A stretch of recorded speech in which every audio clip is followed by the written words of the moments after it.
Hello guys, welcome back again to Bod TV. In case the first time you come here, don't forget to subscribe and hit that notification bell for more uploads. In today's update is all about Maureen's interview with Pastor Andrew. Pastor Andrew is the husband of the late Gloria. The late Gloria is the sister of Lizzy Johnson Suleman. And this is what Andrew said. In his words, Lizzy's mother died of cancer. Lizzy's elder sister died of HIV, and both of them were buried in a white coffin, and a little house was built for them, the same pattern, in the same way. And what shocked him the most was that Lizzy and Apostle Johnson Suleman are always in control when things like this happen, and that was why they asked him to go far away, and within a few days of him going to Qatar, his wife died, and every arrangement of the wife burial was made on his behalf without his consent. Then Apostle Suleman, after he has done everything, called him to call Maureen to debunk the story that he gave Johnson Suleman the consent for them to bury his wife on his behalf because he couldn't come from Qatar, and that was a very big lie.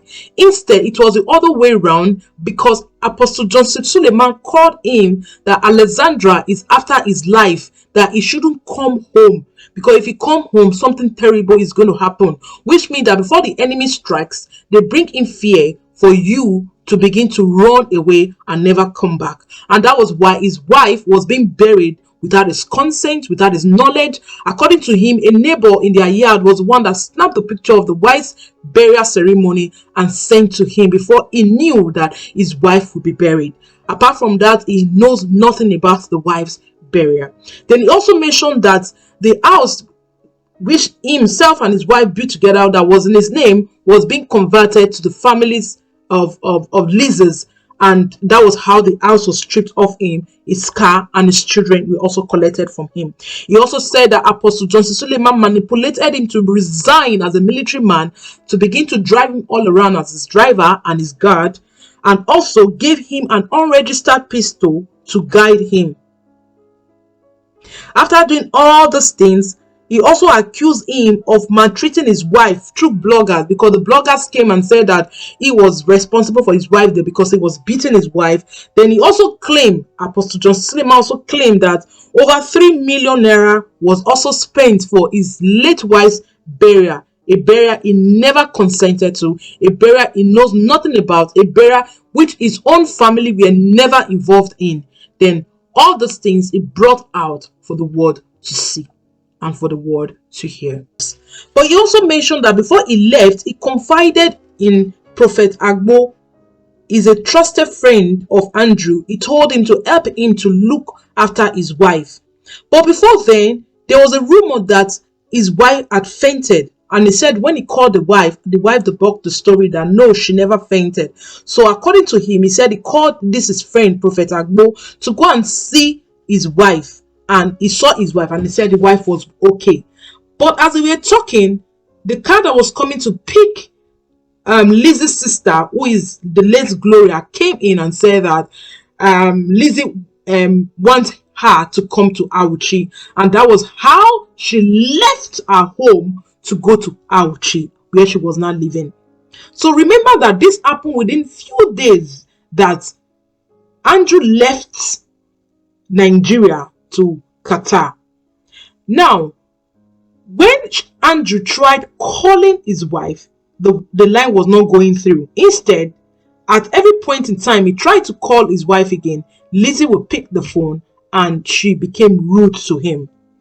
But Andrew never knew what was happening. Later on, he insisted on talking to his wife, but Lizzy refused him talking to his wife and every other person that he called, while she continuously threatened him. That's Lizzy. He was threatening Andrew through Alexandra. Apostle Johnson Suleman, who was in just for a program, claimed that he wasn't aware of what was happening, that he only knew that his wife collapsed and died. This became a shock to Andrew. However, before Lizzy Suleman sent for her, there was a rumor that she had fainted before, but the late Gloria told Andrew, her husband, that it was a lie. Did Lizzy and Apostle Johnson Suleman send Andrew to a foreign land to manipulate the death of Gloria? That's a question for everyone. In a conversation between Suleman and Andrew, Suleman said that his wife had depression and hypertension, and they never took her to the hospital until she died. Don't forget that the whole incident happened within few days of Andrew leaving for Qatar. In Andrew's words, his wife confided more on Lizzy, the sister, than him, most especially in her health, which the wife never mentioned to him what was happening. However, out of curiosity, he investigated what the wife had been up to by going to the hospital, the McDonald Hospital in Makurdi, where the wife asked him to leave, that she wanted to talk to the doctor alone. So he began to wonder what's happening. Was his wife hiding away from him that he do not want him to know? So because of this, he went back to the hospital to ask what was happening, and he was told that, well, they did a test for all of them, which is malaria test, because something was happening. But in the course of doing that, they also took a sample for HIV, and they also want him to do the same. It never reasoned that, oh, what's happening? Do my wife have HIV? Or so he just said, okay, that's fine, they should take it. But he was beginning to think that, is this linking to something that his wife is trying to hide away from him not to know? Now remember that when he did his own test, it came out negative.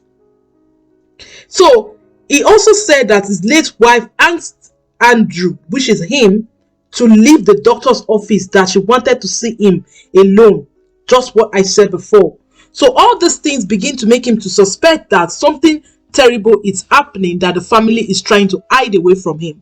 So after the death of his wife, Andrew called the doctor, now our own personal doctor, to say that, oh, that have you heard my wife is dead? The man said yes, that everybody knows in the hospital that your wife is dead. And he said he was shocked. How did the doctor know? The doctor said, well, Lizzy came to him and told him to release all the medical history of the late sister. And he told him, no, I'm sorry, you are not the next of kin in the line. The only person that is the next of kin is her husband and one of the child. So those are the only people we can release this document to, and not you, the sister. So because of this, the doctor asked him to send everything to prove that he is a husband, that the medical history is going to be sent to him. And behold, when the medical history was sent to him, it happened that the wife has been diagnosed of HIV/AIDS since 2020, and the wife never told him. But shockingly, Apostle Johnson Suleman knows about this, the wife knows about this, the family knows about this, and he was the only person who was serving this family faithfully that never knew that his own wife that had children for him, and the wife he married, never told him that she was HIV positive. In order to give his wife the last respect, he said that he was going to come back to Nigeria to fix things up. But Johnson Suleman stopped him from coming and said that he is going to do all the damage control by himself.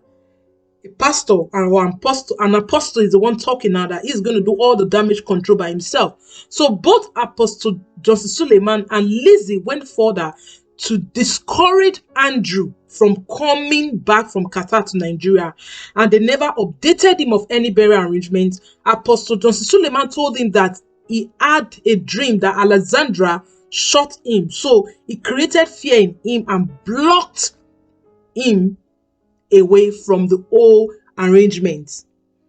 Then later on, we got to know that there was no consent that was granted from Andrew for his wife to be buried, and Apostle Johnson Suleman went ahead to do everything by his own self.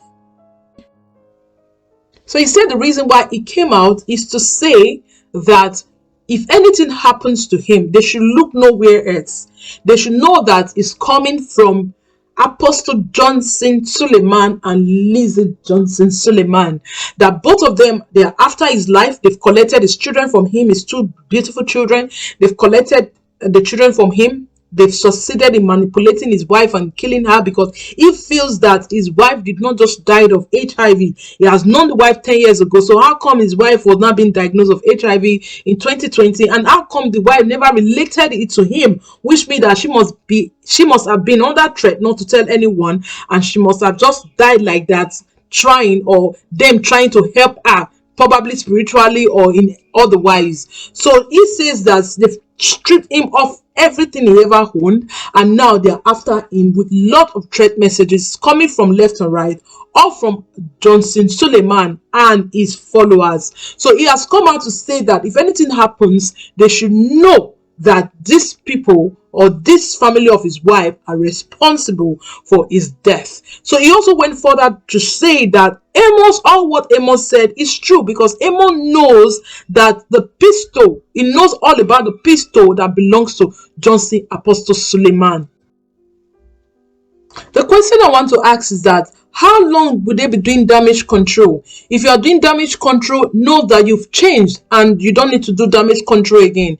Will you just keep doing damage control in all your life? Because definitely you will not stop womanizing, because he claimed that you womanize, you lie, and everyone that follows you also do the same. Because show me what you are doing and I will show you, and you will do like me, do as I do. So they were also doing the way he was doing and talking the way he was talking, bragging the way he was bragging. So he also confirmed that well, to the best of his knowledge, he don't think that man has 3 private jets, just as he claimed in one of his messages that he has gotten 3 private jets, that to even maintain 1 private jet, man, is a whole lot of money. That the first private jet he bought was over 34 years old private jet. So even Amos even said that, oh, just forget him. That is how he talks. He never even have 1 talk of 3. It's just to say it to make people happy and to make the whole church cheer up, because that is the tactics they all use. Well, guys, I've been able to break down the story within few minutes. In case it's the first time you're coming to this channel, please don't forget to subscribe and hit the notification bell for more uploads. Well, I will never still forget to talk about joy increase. Well, let's begin to pray for those people. Put joy increase in your prayers. Put Stephanie in your prayers, Amos in your prayers, Andrew in your prayers. Whatever the world have for those people to make their life better, well, God will richly bless you in Jesus' name. Be it financial, be it whatever way you can support these people. May God bless you and continue to do what you do best. Don't wait for anyone to applaud you or to tell you to do it. Just do what your mind tells you to do. Remember, we are all aiming. Our aim is heaven. That's where we aim at. We don't aim at men, for men to see all that we're doing good. Because I think that's one thing that is making people to fall apart, when they see that, oh, their pastors has fallen, and they will say, oh, I don't want to be a Christian again. I want to be identified as a pagan, or I want to be identified as another religion. But will that solve the situation? No, because wherever you're running to, there are still people like that there. So remember where you are and believe and trust in God, and He will see you through. Bye for the now.